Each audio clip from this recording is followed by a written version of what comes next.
Official YouTube channel کو subscribe کریں اور بیل آئیکن کلک کریں۔ نحمدہ ونصلی ونسلم علی سیدنا و مولانا محمد وعلی آلہ وصحبہ اجمعین، اما بعد فاعوذ باللہ من الشیطان الرجیم، بسم اللہ الرحمن الرحیم۔ وَإِذْ أَخَذْنَا مِيثَاقَ بَنِي إِسْرَائِيلَ لَا تَعْبُدُونَ إِلَّا اللَّهَ وَبِالْوَالِدَيْنِ إِحْسَانًا وَذِي الْقُرْبَى وَالْيَتَامَى وَالْمَسَاكِينِ وَقُولُوا لِلنَّاسِ حُسْنًا وَأَقِيمُوا الصَّلَاةَ وَآتُوا الزَّكَاةَ ثم توليتم إلا قليلا منكم وأنتم معرضون۔ صدق اللہ مولانا العظیم۔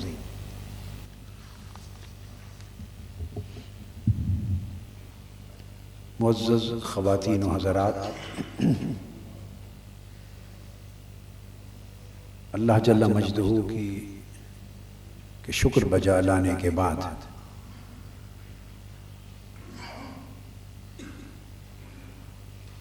اس کی توفیق سے آج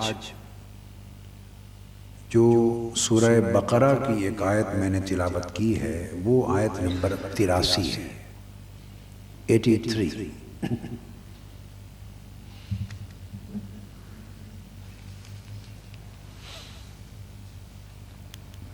اس میں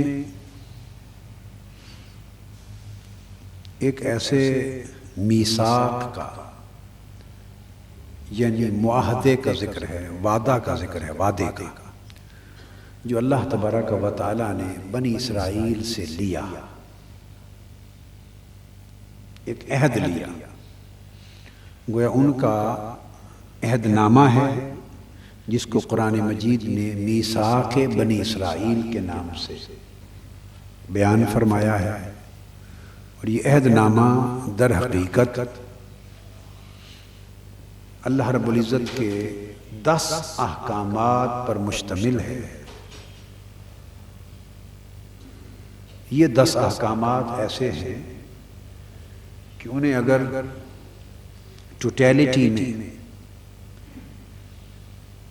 ایک اکائی کے طور پر، ایک ہی ضابطے کے طور پر دیکھا اور سمجھا جائے تو یہ اسلامی نظام حیات کے بنیادی نکات ہیں۔ ایک مسلمان کو جو طرز زندگی اپنانی چاہیے، ایک مسلمان کو جس طرز کی لائف اڈاپٹ کرنی ہے، اس کو اللہ رب العزت نے 10 نکات کی شکل میں، 10 شرائط کی شکل میں، 10 احکامات کی شکل میں بیان کیا ہے، اور وہ جو چارٹر ہے اسے عہد نامہ کے طور پر، میثاق اور وعدے کے طور پر بیان کیا گیا کہ یاد کرو جب ہم نے بنی اسرائیل سے یعنی اولاد یعقوب سے، اسرائیل کن کا لقب ہے؟ حضرت یعقوب علیہ السلام کا لقب ہے اسرائیل۔ حضرت یعقوب علیہ السلام کن کے بیٹے ہیں؟ حضرت یعقوب علیہ السلام صاحبزادے ہیں کن کے؟ سیدنا اسحاق علیہ السلام کے۔ اور سیدنا اسحاق علیہ السلام کن کے بیٹے ہیں؟ سیدنا ابراہیم علیہ السلام کے۔ تو یہ چھوٹی باتیں ہوتی ہیں مگر ہم روزمرہ زندگی میں ان کو بھی نظر انداز کرتے ہیں، ذہن میں نہیں رکھتے۔ اسلام کی اور جملہ مذاہب کی جو آسمانی مذاہب ہے، خواہ وہ یہودیت ہے یا مسیحیت ہے اور اسلام، ان تینوں مذاہب کی تاریخ جو معلوم اور معروف تاریخ ہے وہ سیدنا ابراہیم علیہ السلام سے شروع ہوتی ہے۔ تو تینوں مذاہب اپنی نون ہسٹری کے اعتبار سے سیدنا ابراہیم علیہ السلام سے اوریجنیٹ ہوتے ہیں، وہ جد الانبیاء بھی ہیں اور ان کی ذات اور ان کا وجود اور ان کی تعلیمات جملہ آسمانی مذاہب کا سرچشمہ بھی ہے. تو اس قدر نسبت اور تعلق کا علم ضرور ہر مسلمان کو ہونا چاہیے. تو سیدنا ابراہیم علیہ السلام کے ایک صاحبزادے تو حضرت اسحاق ہو گئے، اور دوسرے صاحبزادے کون ہیں؟ سیدنا اسماعیل علیہ السلام. تو حضرت اسماعیل علیہ السلام اور حضرت اسحاق علیہ السلام دونوں بھائی ہوئے. تو یعقوب علیہ السلام حضرت اسماعیل کے کیا لگے؟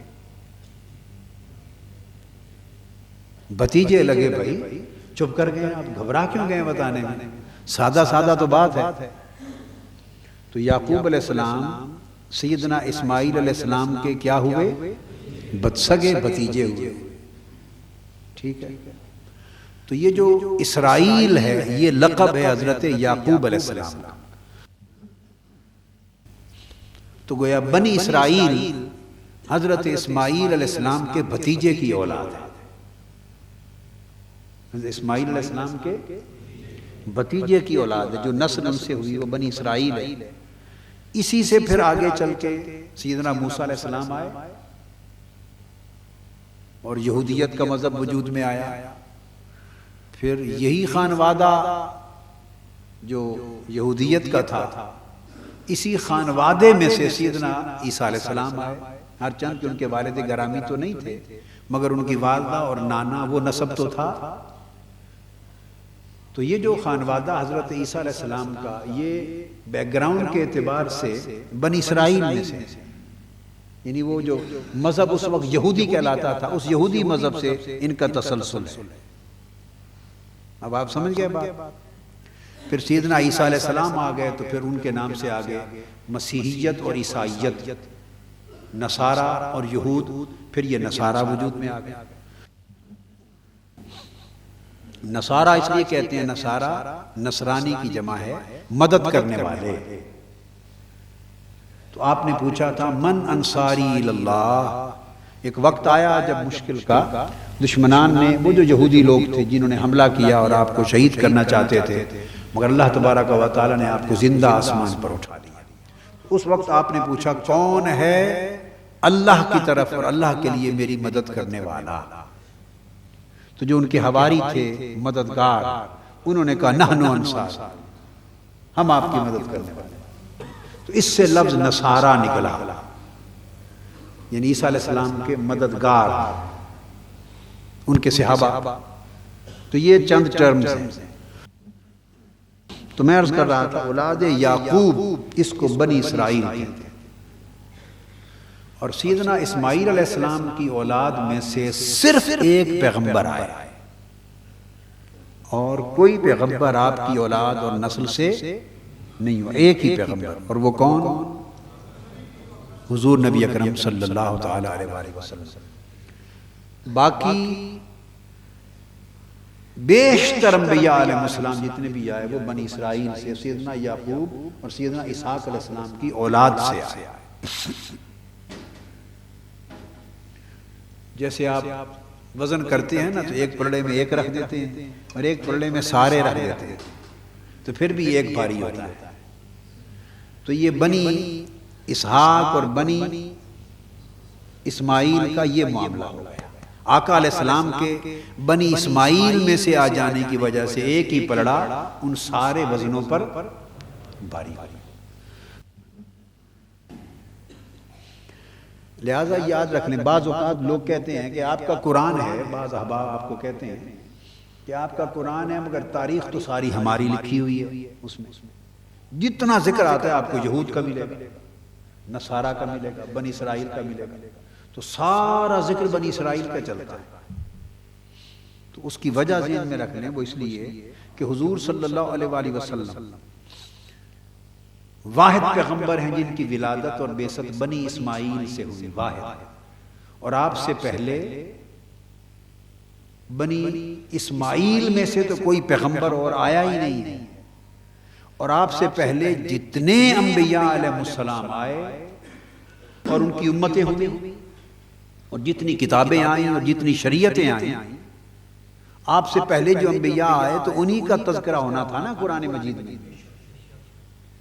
تو جتنے انبیاء علیہ السلام حضرت اسحاق علیہ السلام اور یعقوب علیہ السلام کے بعد آئے ہیں وہ موسٹلی انہی کی اولاد بنی اسرائیل سے آئے ہیں. تو جب بھی آپ سے پہلے انبیاء کا ذکر آئے گا تو بنی اسرائیل کا ذکر ہوگا.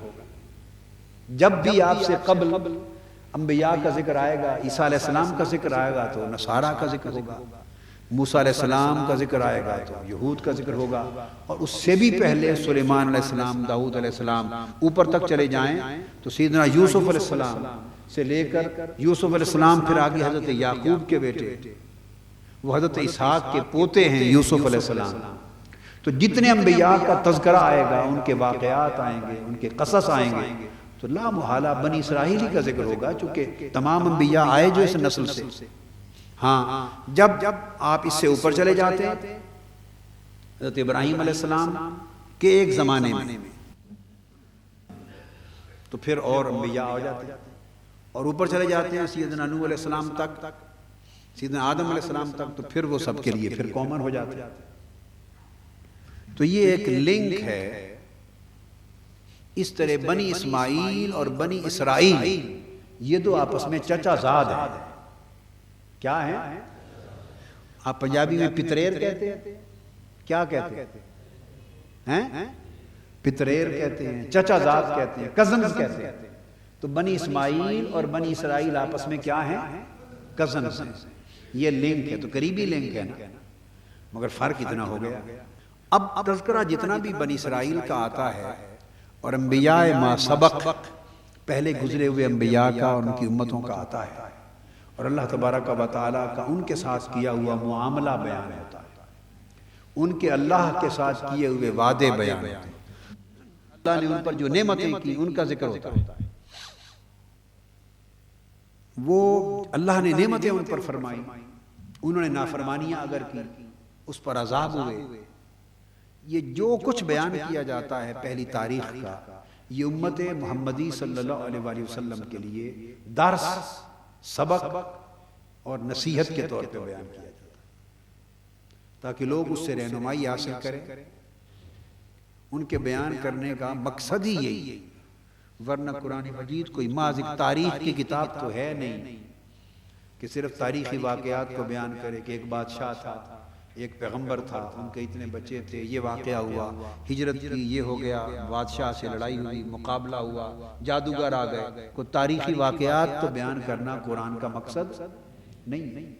قرآن مجید قصص الانبیاء اور قصص الامم، انبیاء اور پہلی امتوں کے جو واقعات اور اللہ کے ساتھ ان انبیاء اور امتوں کے معاملات، اور اللہ کے ان کے ساتھ معاملات اور انعامات وغیرہ وغیرہ، جو کچھ بھی بیان ہوتا ہے وہ دراصل نصیحت کے طور پر امت محمدی صلی اللہ علیہ وسلم کے لیے، ہمارے لیے بیان ہوتا ہے.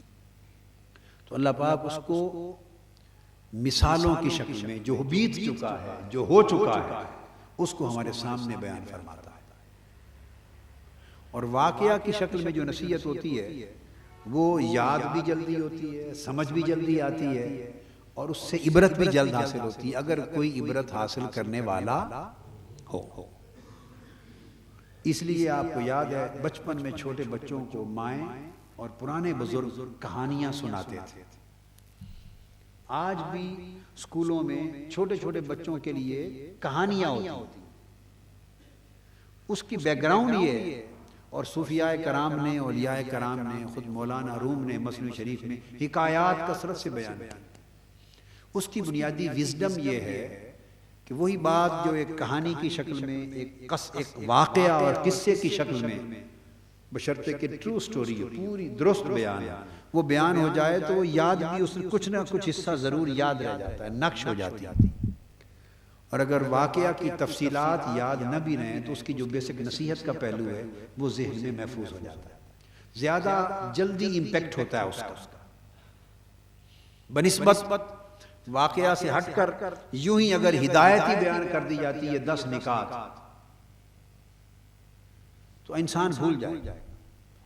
اور اب اگر باقی کچھ یاد رہے یا نہ رہے، اتنا تو رہے گا کہ اللہ پاک نے فرمایا یاد کرو وہ واقعہ جب ہم نے بنی اسرائیل سے وعدہ لیا 10 چیزوں کا، باقی آپ سب کچھ ہی بھول جائیں تو اتنی بات تو پھر بھی زندگی میں یاد رہ جائے گی کہ اللہ نے فرمایا وہ واقعہ یاد کرو جب ہم نے 10 چیزوں کا وعدہ لیا تھا۔ ان 10 میں سے جب ذہن پہ بوجھ ڈالیں گے تو 2-3 تو یاد آئی جائے گی۔ یہ حکمت وزڈم ہے، انسانی نفسیات کے مطابق اللہ کا کلام ہے۔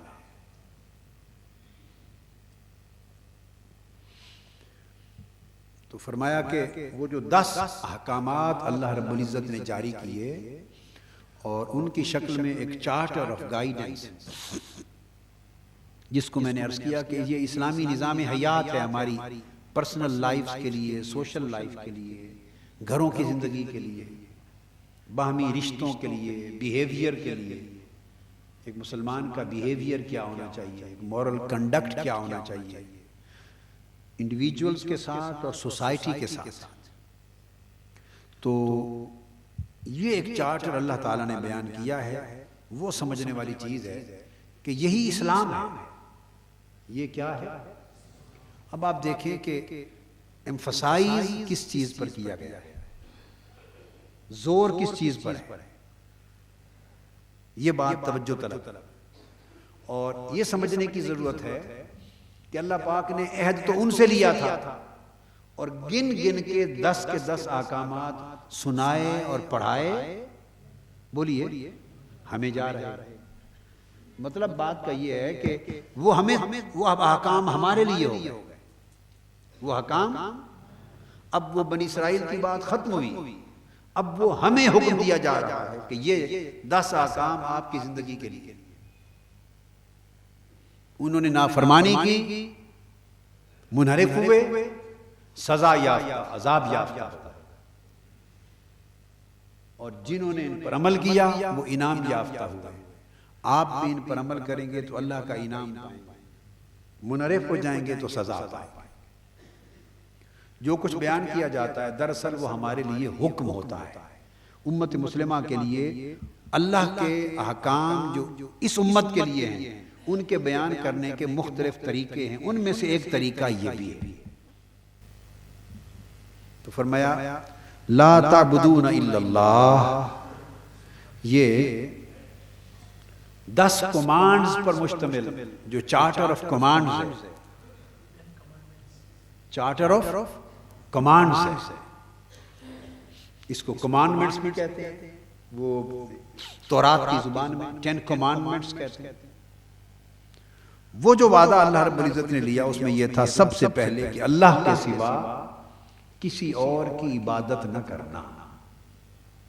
یہ توحید کا درس ہے، عقیدہ توحید، اللہ کے سوا کسی اور کو عبادت کے لائق نہ سمجھنا، سجدہ اللہ کے حضور ہی ہو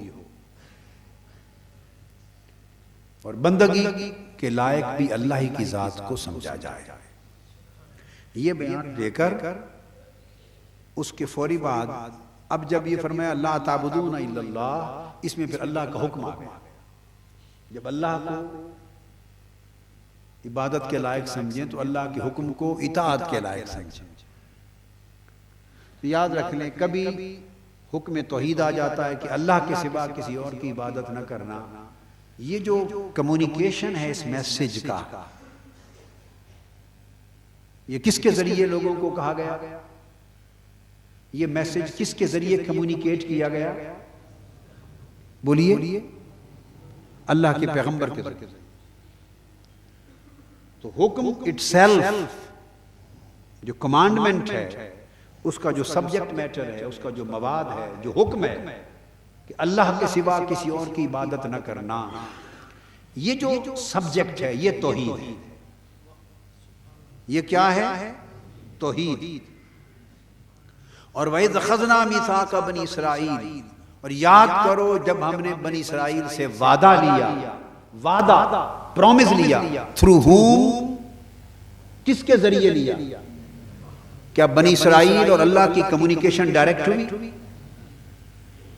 یہ میں ایک بڑا لطیف نقطہ سمجھا رہا ہوں، آپ کو توحید اور رسالت کا جو تعلق سمجھ میں آ جائے گا۔ لوگ مفت میں گورکھ دھندا بناتے رہتے اور ایک مولویانہ جنگ جاری رکھتے، مفت کی، مناظرانہ جنگ، مجادلانہ جنگ، اور میں کہوں گا مذہب میں تخریب کارانہ جنگ۔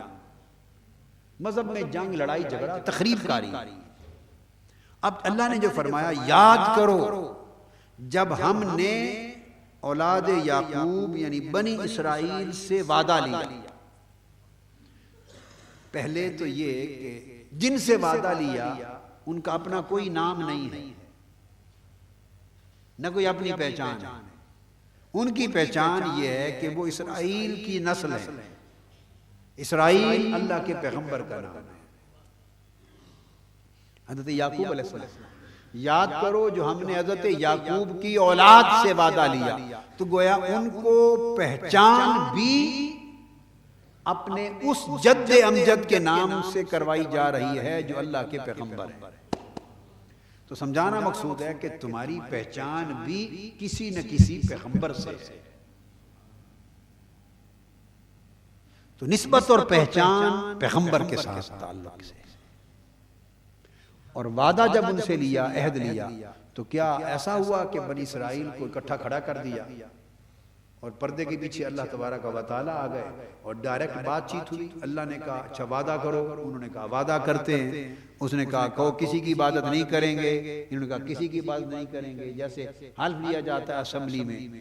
کیا اس طرح اللہ نے ڈائریکٹ کمیونیکیٹ کر کے وعدہ لیا؟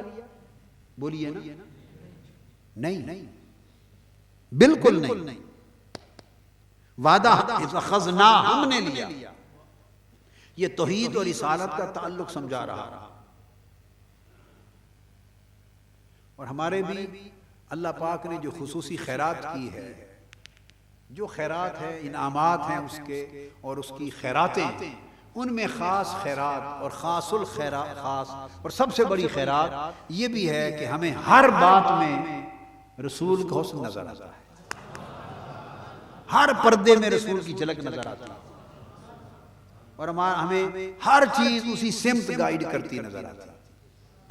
ہمیں خیرات بھی یہی ہے، اسپیشلائزیشن بھی ہے، ایمانی اسپیشلائزیشن ہے، معرفت کی۔ تو فرمایا اخذنا، ہم نے وعدہ لیا بنی اسرائیل۔ اب وہ وعدہ ایکچولی لیا کس نے تھا؟ آمنے سامنے، بولیے، وہ وعدہ لیا کس نے؟ تو میں آپ کے سامنے بیٹھا ہوں، آپ میرے سامنے بیٹھے ہیں، آپس میں آپ سے ایک وعدہ لوں، اور مجھے کہا ہو وعدہ لینے کا، سمجھو میرے شیخ، میرے پیر و مرشد نے، میرے بزرگوں نے، میرے استاذ نے، میرے بڑے نے، اور ان کے بیہاف پر، کہ میرے بیہاف پر ان سے وعدہ لیں اور بتا دیں کہ یہ وعدہ ان کا آپ سے نہیں بلکہ مجھ سے ہوگا۔ تو ڈائریکٹ وہ نہیں لے رہا، وعدہ میں لے رہا ہوں۔ پیغمبر کی پوزیشن، یہ میں نے جو مثال دی، بلا تشبیہ بلا مثال، اب اس مثال کو نکال کے پھینک دیں، سمجھانے کے لیے بات کہ اس کو نکال دیں۔ پیغمبر اللہ کا نمائندہ ہوتا ہے، اللہ بندوں سے خود کلام نہیں کرتا۔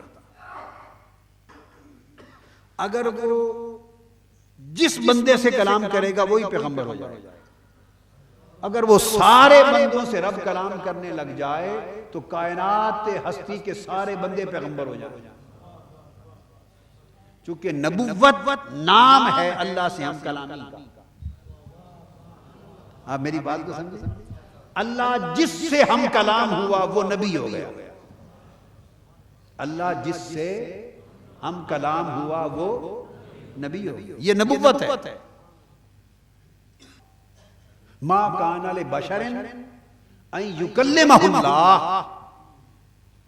الا وحیا، فرمایا کسی بشر اور کسی انسان کی یہ مجال نہیں، یہ نہیں فرمایا کہ میری مجال نہیں کہ میں کسی عام بندے سے کلام کروں، یہ نہیں فرمایا، اس کی تو ساری مجالیں۔ بات ایک ہی ہے جو کہنا چاہتا ہے، مگر اپنی طرف سے کہنے کی بجائے ادھر سے کہی ہے۔ فرمایا کسی بشر، کسی انسان کی مجال نہیں، کیا ان یکلمہ اللہ، کہ اس سے اللہ کلام کرے۔ آپ دیکھیں نا، جب کلام کرے کی بات آئی تو فعل اپنی طرف کر دیا کہ اس سے اللہ کلام کرے، جب مجال کی نفی کی بات آئی، نگیٹ کرنا، تو اپنی نہیں نگیشن کی، کہا کسی بندے کی طاقت نہیں کہ اللہ اس سے کلام کرے۔ آپ بات کو سمجھیں، کیونکہ بندے نے اللہ سے کیا کلام کرنا ہے، وہ کیسے کر سکتا ہے؟ کسی بندے اور بشر اور انسان کی یہ طاقت اور مجال نہیں کہ اللہ اس سے کلام کرے۔ تو اس سے کیا اخذ ہوا کہ اللہ کسی بشر اور کسی انسان سے کلام نہیں کرتا، الا وحیًا، سوائے واسطہ وحی، واسطہ وحی کے، اور وحی کے واسطے کو نبوت کہتے ہیں۔ اب جو بات میں نے آپ کو پہلے کی، فوری آیت کریمہ میرے ذہن میں آ گئی، تو آپ کو سبسٹینشیٹ کر دی ہے نا بات، مضبوط ہو گئی بات۔ اب یہ بات میری نہ رہی، اللہ کی بتائی ہوئی بات کہ اللہ کسی بندے سے کلام نہیں کرتا، اور اللہ کے سوا کوئی دعویٰ کرے کہ اللہ مجھ سے ہم کلام ہوتا ہے، کوئی بندہ دعویٰ کرے، وہ جھوٹا ہے یا پاگل ہے، یا جھوٹا ہے یا پاگل ہے۔ وہ ایک ڈاکٹر گیا نا کسی فاؤنٹین ہاؤس میں، تو اس نے ایک کو پوچھا بھی آپ کو کیا ہوا ہے، پاگل ہے، اس سے پوچھا آپ کو کیا ہوا، اس نے کہا کچھ بھی نہیں ہوا، میں ٹھیک ہوں، یہ لوگ ہی پاگل ہیں، تو آپ کو یہاں کیوں چھوڑ گئے؟ اس نے کہا میں صرف یہی کہتا ہوں کہ میری طرف وہی آتی ہے، میری طرف وہی آتی ہے، اللہ مجھ سے کلام کرتا ہے، میں صرف یہی کہتا ہوں، تو مجھے پاگل خانے چھوڑ گئے۔ وہ دوسرا پاگل سن رہا تھا، وہ دوڑتا ہوا، اس نے کہا یہ بکواس کرتا ہے، میں نے کبھی وہی بھیجی نہیں اس کی طرف، یہ جھوٹ بولتا ہے، میں نے کبھی وہی بھیجی نہیں اس کی طرف، کیسے آتی؟ اس نے کہا دونوں کے گھر والے سچے ہیں جو تم کو یہاں چھوڑ گئے۔ مقصد ہے جو پیغمبر کے سوا کوئی دعویٰ کرے، یا وہ جھوٹا ہے یا وہ پاگل ہے۔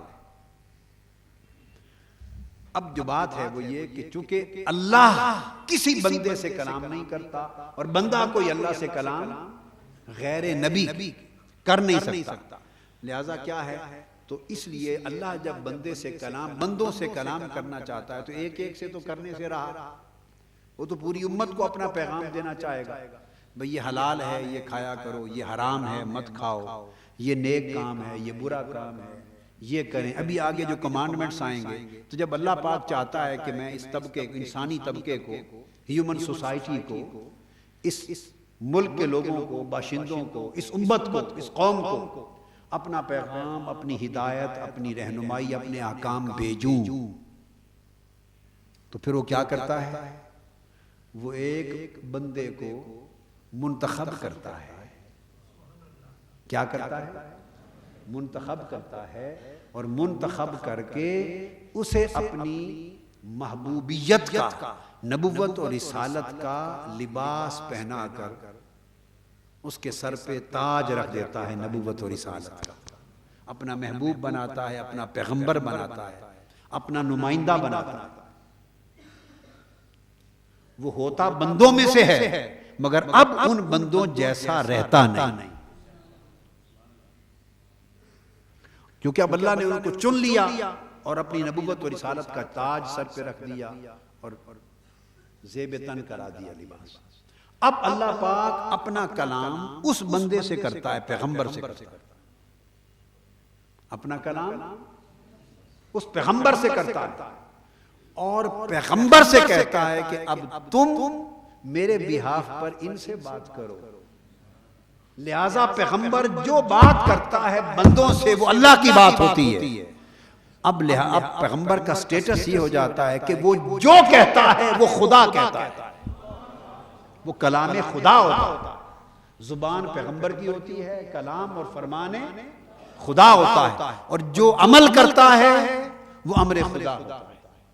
اس لیے اب یہ تصور کہ یہ پیغمبر کی بات ہے، یہ خدا کی بات ہے، یہ فرق کرنا نبوت و رسالت میں اور توحید میں فرق کرنا، اس سے بڑھ کر جہالت اور گمراہی کوئی نہیں۔ چونکہ پیغمبر کی پیغمبری خدا کے بغیر نہیں ہے، اس کی نبوت، اس کی رسالت، اس کا نمائندہ ہونا، اللہ کا فرستادہ ہونا، یہ خدا کے بغیر اس کا وجود نہیں۔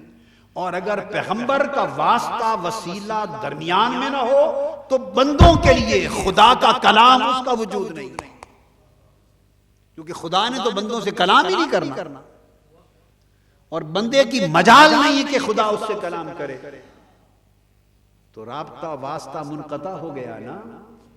تو واحد وسیلہ بندہ و خدا کے درمیان ربط اور تعلق کا اللہ کا پیغمبر ہوتا ہے، واحد وسیلہ، واحد واسطہ۔ لہذا نہ پیغمبر اور نبی اور رسول کے بغیر نہ خدا کی بات اوپر سے نیچے بندوں تک آتی ہے، نہ پیغمبر کے وسیلے کے بعد بغیر بندوں کی بات خدا تک جاتی ہے۔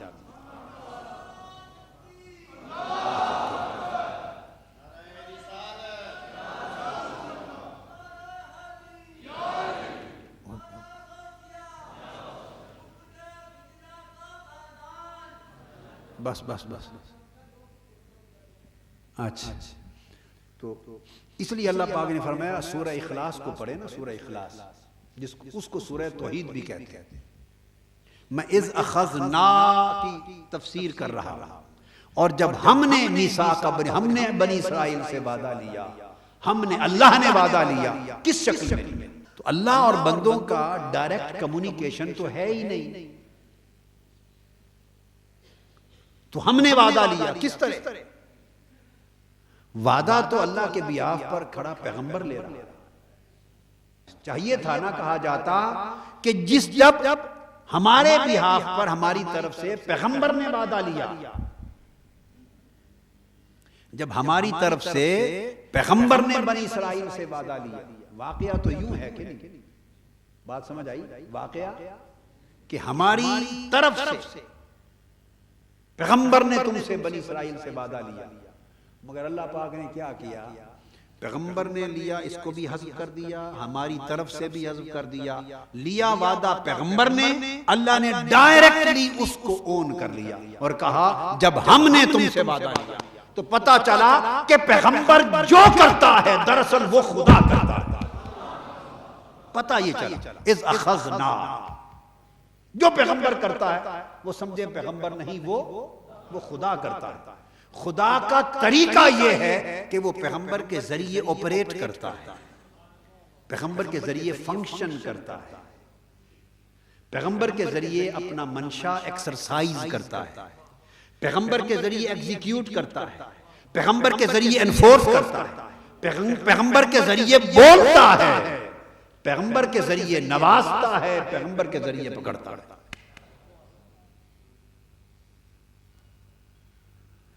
اب سورہ اخلاص کو میں نے مثال بھی پڑھی، اب میں ختم کر دوں گا، وہ 10 کمانڈمنٹس کا ذکر اگلے جمعہ سے شروع ہوگا، آج کا بیان اذ اخذنا اسی پر ختم ہو جائے گا۔ جب ہم نے وعدہ لیا تو ہم نے وعدہ سے کیا مراد لینا؟ تو سورہ اخلاص پڑھے، کیا لفظ ہے پہلا؟ قل هو اللہ احد۔ قل کا معنی ہے محبوب فرما دیجئے، اپنی زبان سے کہہ دیجئے هو اللہ احد، کہ وہ اللہ ایک ہے۔ اس کو سورہ توحید کہتے ہیں۔ کیا کہتے ہیں؟ اخلاص بھی کہتے ہیں، توحید بھی کہتے ہیں۔ کیوں؟ کہ اس میں اللہ کی وحدانیت کا عقیدہ بیان ہوا ہے، توحید بیان۔ اب جو توجہ طلب بات ہے وہ یہ، قل کا معنی ہے فرما دو، میرے محبوب گرامی صلی اللہ علیہ وسلم فرما دو، ان سے کہہ دو، یہ ہے قل۔ اب اس لفظ قل میں عقیدہ توحید کا مضمون بیان ہوا ہے۔ قل کا معنی ہے کہہ دو، میں آپ سے کہوں گا قولو، تم کہہ دو، آپ مجھے کہیں گے قل، آپ کہہ دیں، تو یہ تو ایک امر ہے، کہہ دو۔ اس کہہ دو کے لفظ میں کیا کہہ دو، ابھی تک تو اس میں کچھ بیان، تو یہ تو توحید کا بیان نہیں ہے نا قل میں، تو فرما دو قل، کیا فرما دیں؟ هو اللہ احد، وہ ایک ہے۔ اللہ نے بلایا محبوب کو، میرے محبوب صلی اللہ علیہ وسلم، محبوب حاضر ہوئے، اللہ نے وہی بھیجی، فرمایا قل، میرے محبوب ان سے کہہ دو. یہ قل تو صرف اس کے اور محبوب کے درمیان ایک لفظ ہے. قل محبوب بول دو, کہہ دو. باری تعالیٰ کیا کہہ دوں؟ اب هو اللہ احد ان کو کہہ دو وہ ایک ہے, اللہ ایک ہے. یہ جو هو اللہ احد سے توحید کا مضمون شروع ہو رہا ہے. درست بات سمجھ آ رہی ہے یا غلط ہے؟ توحید کا مضمون کہاں سے شروع ہو رہا ہے؟ هو اللہ احد, وہ اللہ ایک ہے. یہاں سے شروع ہو رہا ہے توحید کا مضمون. تو توحید تو شروع ہوئی هو اللہ احد سے, اس کا نام پڑ گیا سورہ توحید. تو جو پہلا لفظ ہے سورت کا قل, اس میں پھر کیا ہے؟ توحید ہے هو اللہ احد میں کہ وہ اللہ ایک ہے. یہ تو ہوئی توحید. تو قل کیا ہے؟ سمجھے؟ قل کمیونیکیشن. کیا؟ محبوب تو کہہ دے. باری تعالیٰ تیرے بندے ہیں, تو ان کا خالق و مالک ہے, اور بات بھی تیری ہے کہ تو ایک ہے. تیرے بندے ہیں, تو مالک ہے, تو ہی ایک ہے, اور خود ہی اپنی بات اپنے بندوں سے خود کہہ دے, ڈائریکٹ کہہ دے هو اللہ احد یا انا اللہ احد, میں ایک ہوں. خود کہہ دے, خود فرما دے. وہ جواب دیتا ہے ما کان لبشر ان یکلمہ اللہ, میں ان انسانوں بشروں سے بات نہیں کرتا. کسی بشر کی انسان کی مجال نہیں. میں ڈائریکٹ بات عام لوگوں سے میں بات نہیں کرتا. میرا طریقہ یہ ہے محبوب, ان سے بات کرنے کے لیے میں نبی کو وسیلہ بناتا ہوں اپنے اور بندوں کے درمیان. نبی کو مقرر کرتا ہوں, منتخب کرتا ہوں, اسے نبوت اور رسالت کا تاج اس کے سر پہ رکھتا ہوں, اس کے منہ میں اپنی زبان دیتا ہوں, اس کے ہاتھ پہ اپنا امر رکھتا ہوں, اپنا نمائندہ بناتا ہوں, اسے اپنا مختار مطلق بناتا ہوں, مطاع مطلق بناتا ہوں, اور اپنا سول ایبسلیوٹ ریپریزنٹیٹیو بنا کر اب محبوب تجھے میں نے منتخب کر لیا ہے اپنے اور بندوں کے درمیان واسطہ وسیلہ. میں تم سے کہتا ہوں, تم ان سے کہہ دو. میں ان سے کہتا ہوں, تم ان سے کہہ دو. تو اس کا اس محبوب سے کہنا یہ رسالت ہوئی, اور محبوب کا بندوں کو کہنا یہ توحید ہوئی. جب وہ محبوب سے بولا اور اس نے محبوب سے کمیونیکیٹ کیا, اور محبوب گرامی کو حضور کو جب فرمایا کل محبوب کہہ دو, تو اس نے محبوب کو وسیلہ مقرر کیا تاکہ اس کا پیغام بندوں تک پہنچائے. تو نبی کا خدا کی طرف سے بندوں کے لیے وسیلہ مقرر ہونا یہ رسالت بن گیا. اور جب رسول بولا کہ وہ اللہ ایک ہے, یہ توحید ہو گئی. تو پتا چلا کہ توحید عقیدہ اور ایمان تب بنتی ہے جب رسالت پہلے ہو.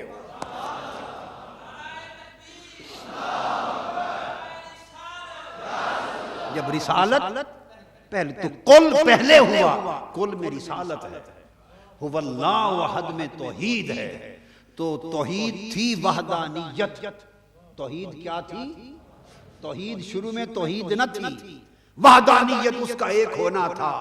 یہ وحدانیت اللہ کی جب رسول کی زبان سے نکلی اور رسول کی زبان سے سن کر ہم نے وحدانیت کو مانا, تو یہ کنورٹ ہو کر توحید ہو گئی. وحدانیت اور توحید کا معنی سمجھ میں آ گیا نا. تو رسول کی زبان سے جب نکل کے مانتے ہیں تو توحید ہوتی. تو پہلے خدا رسول سے کہتا ہے یا پہلے رسول بندوں سے کہتا ہے؟ تو خدا کا رسول سے کہنا رسالت ہے, رسول کا دوسرے بندوں کو کہنا توحید ہے کہ اللہ ایک ہے. تو بولیے پھر کیا پہلے ہوا؟ رسالت. اس لیے ہم توحید کی بات بھی کرتے ہیں تو نغمے رسالت کے گاتے ہیں کہ رسالت کے ظرف میں توحید کا دودھ ہے, رسالت کے برتن میں توحید کا دودھ ہے. اور آخری بات ختم ہو گئی آج. اس نے فرمایا محبوب میں بندوں سے تمہارے بغیر کلام نہیں کرتا, بات نہیں کرتا.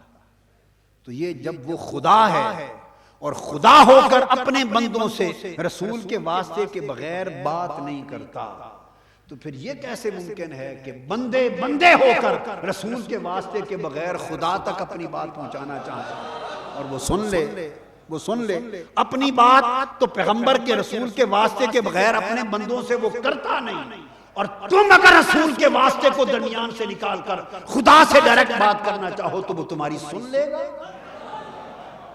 وہ اگر ایسا کرو گے وہ کہے گا تم بڑے آ گئے ہو، مجھ سے بھی بڑے آ گئے ہو، میں اپنی بات تم سے پہنچانا ہو تو نہیں پہنچاتا، پہنچا سکتا ہوں، قادر ہوں، خدا ہوں، کر سکتا ہوں، مگر میں نہیں کرتا، میں اپنی بات پیغمبر کے وسیلے سے کرتا ہوں، تم میرے محبوب پیغمبر کے وسیلے کو نکال کے مجھ سے کرتے ہو، دفع ہو جاؤ۔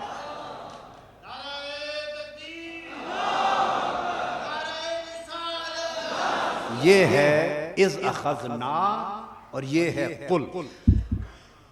آگے میثاق بنی اسرائیل کو پھر اگلے جمعہ پہ انشاءاللہ کریں گے۔ وما علینا الا البلاغ۔ آفیشیل یوٹیوب چینل کو سبسکرائب کریں اور بیل آئیکن کلک کریں۔